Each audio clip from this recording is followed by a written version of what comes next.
విద్యాశాఖపై సుదీర్ఘంగా ప్రసంగించారు తెలంగాణ సీఎం రేవంత్ రెడ్డి. విద్యలో తెలంగాణను దేశంలోనే నెంబర్ 1 గా తీర్చిదిద్దటమే తన లక్ష్యమన్నారు. విద్యాశాఖను ఎవరికైనా ఇవ్వాలని డిమాండ్లు వస్తున్నాయని, తాను ఎన్నో రిఫార్మ్స్ తీసుకొస్తుంటే వేరే వాళ్ళకి ఎందుకు ఇవ్వాలో చెప్పాలన్నారు సీఎం. ఈ దేశానికైన ప్రధానమంత్రులందరూ కలిసి 51 లక్షల కోట్ల అప్పు చేస్తే 2014 నుంచి 2026 వరకు 12 సంవత్సరాలలో ఇప్పుడున్న ప్రధానమంత్రి చేసిన అప్పు 151 లక్షల కోట్ల రూపాయలు. మరి 14 సంవత్సరాలలో మీరందరు అకాడమిషియన్స్, ఎకనామిస్టులు ఉన్నారు. ఇక్కడ విమానాశ్రయాలు ఏమైనా మనకు కొత్తగా వచ్చినాయా? రైల్వే లైన్లు ఏమైనా కొత్తగా వచ్చినాయా? విపరీతంగా ఏమైనా పోర్టులు వచ్చినాయా? ఎయిర్పోర్ట్లు ఏమొచ్చినాయి?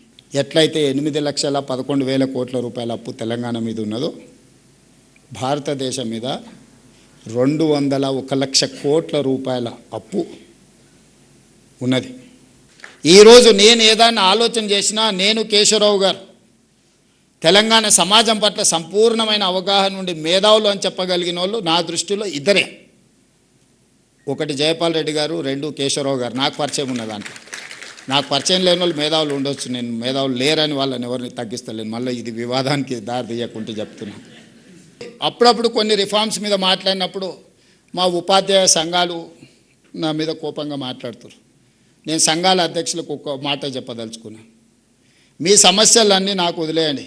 ఉపాధ్యాయ సంఘాలు ఏ సమస్యల మీద అయితే కొట్లాడుతుండ్రో మీరు అడగకుంటేనే మీ సమస్యను పరిష్కరించే బాధ్యత నేను తీసుకుంటా. మీరు ఏది అడగాల్సిన పని లేదు, మీ ఇంటికి పంపిస్తా. మీ సమస్యల పూచి నాది. ఉపాధ్యాయ సంఘాలకు నా సూచన, పిల్లల సమస్యల మీద మీరు కొట్లాడండి నాతోటి. మీ సమస్యల మీద కొట్లాడకండి. మీకు కంఫర్ట్ ఉంది, కంఫర్ట్ లేకపోతే ఏదైనా కావాలంటే నేను ఇస్తా. నెక్స్ట్ 3 years ఆర్ 5 years నేనేం కార్పొరేట్ స్కూల్లో చదువుకోలే, నేను గవర్నమెంట్ బడిలోనే చదువుకున్నా. నేను మొన్న కొత్తకోట పోయినప్పుడు చెప్పిన, గవర్నమెంట్ స్కూల్లో చదివితే ఏమవుతావు అని ఎవరన్నా అడిగితే తెలంగాణకు ముఖ్యమంత్రి అవుతా అని చెప్పమని. ఏ అనుభవం లేకుండానే నేను ఆ గతంలో ఏ మంత్రి చేయలే. అనుభవం లేకపోయినా 30 నెలల నుంచి తెలంగాణ రాష్ట్రాన్ని అయితే కలగాపులగం అయితే చేయలే కదా, జాగ్రత్తగా నేను నడుపుతున్నా కదా.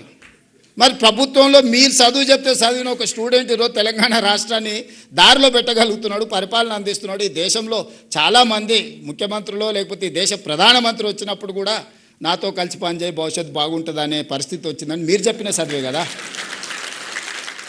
34 వరకు నేనే ఉంటా, మీకు ఎవ్వరికి ఏం అనుమానం లేదు. ఈరోజు 26, 31 వరకు పిల్లల కోసం పనిచేయాలి. జనవరి 2024 1 తారీఖు కంటే ముందే నన్ను 1 తారీఖు మీ జీతాలు వచ్చినాయి. గుండెల మీద చేసుకొని చెప్పండి.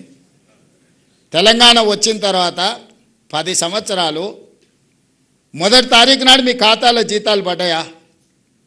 24 జనవరి 1 తారీఖు నాడు మీ ఖాతాలో వేయడం మొదలుపెట్టి ఈ రోజు వరకు ఎప్పుడైనా 1 తారీఖు నాడు మీ జీతాలు ఆగినాయా చెప్పండి.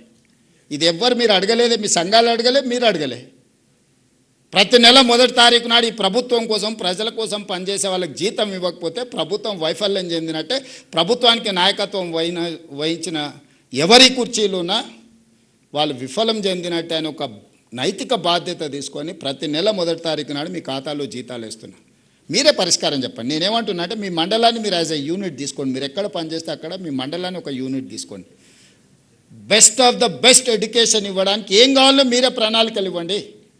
మీకంటే ఎవరు ఉన్నారు అవగాహన ఉన్నోళ్ళు? మీకంటే తెలివికల్లోళ్ళు ఎవరు ఉన్నారు? మీకంటే నేను నమ్మడానికి నాకెవరు ఉన్నారు? మీరే కదా. మీరు చెప్పండి మీ మండలానికి ఏం కావాలి. మీ మండలంలో ఉండే ప్రతి పిల్లవాడు ప్రభుత్వ పాఠశాలకు రావాలి, వాడు ప్రయోజకుడు కావాలి. తెలంగాణలో విద్యాశాఖకు పూర్తి స్థాయిలో మంత్రి లేడు.